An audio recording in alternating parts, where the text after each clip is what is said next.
education, what is it? Now, there must be certain specific prerequisites. You cannot become liberal arts and claim yourself to be liberal arts. There must be a few very stringent, specific prerequisites for any institution to be liberal arts.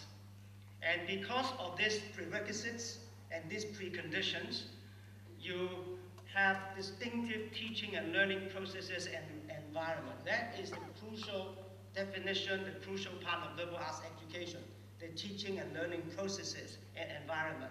But you cannot create such an environment. You cannot practice such processes unless you have very specific prerequisites. And again, why are we doing all this distinctive teaching and learning process?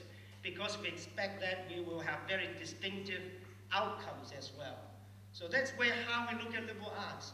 Liberal arts, you have to create certain conditions, and you will lead to certain very distinctive outcomes which will not be shared by other kinds of education.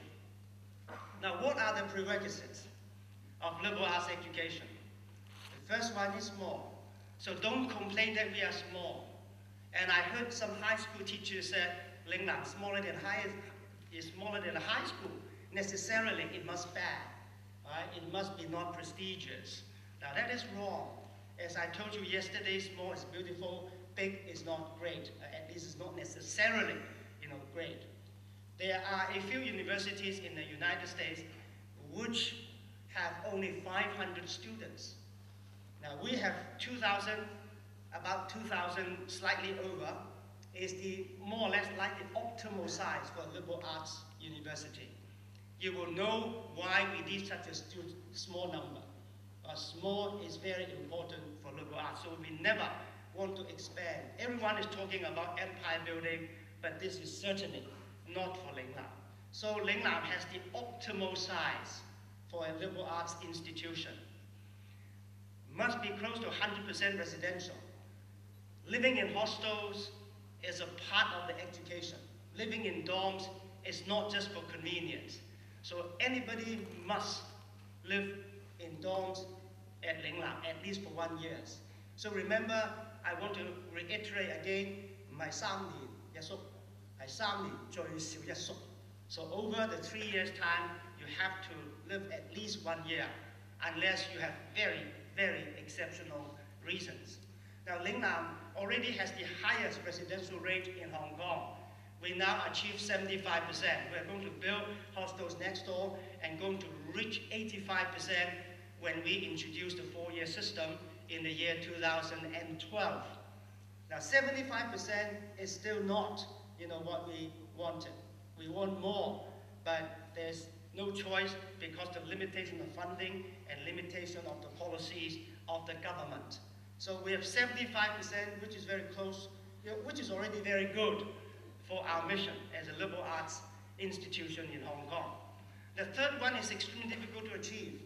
We must have student-oriented faculty, staff, and also student-oriented use of resources. Whenever we have more money, it's not just research projects that we think of, but student welfare, student learning, and teaching. So that is our first priority of allocating some extra money. All the faculty and staff members must be student-oriented, meaning they love students. It's easy to have professors who can teach well, who can do very good research. But it's not too easy to find professors, faculty, and staff members who love students. They will treat you, as the sons and daughters who would be willing to see you at any time to talk to you on whatever subject you want to choose. That's extremely difficult, and that is the essential part of liberal arts. So it's very difficult for any other institution to copy Lingnan, no matter how successful we are. No one would go down to 2,000 students. No other institution in Hong Kong can have 75 or 85% of hostel places for their students. And not to mention, very few of any institutions would be able to get 100% of their professors student-oriented. So these are the 3 key elements of liberal arts. Without these, you cannot practice liberal arts education. Now, as a result,